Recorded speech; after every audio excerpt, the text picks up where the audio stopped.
আল্লাহ তাআলা যদি দয়া করে আমাদেরকে মাফ না করে, আমাদের বাঁচার কোনো উপায় নাই। আপনি কি ভেবেছেন আপনার নামাজ দিয়ে আপনি জান্নাতে যাবেন?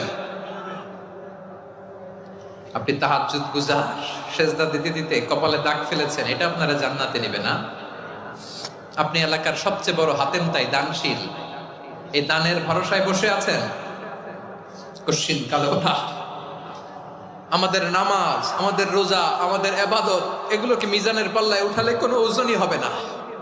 তবে আমাদের একটা কৌশল জানা আছে, আমরা আল্লাহর রহমতের ভিখারি। আমরা সেদিন আগেই গুনার স্বীকৃতি দিয়ে দেব।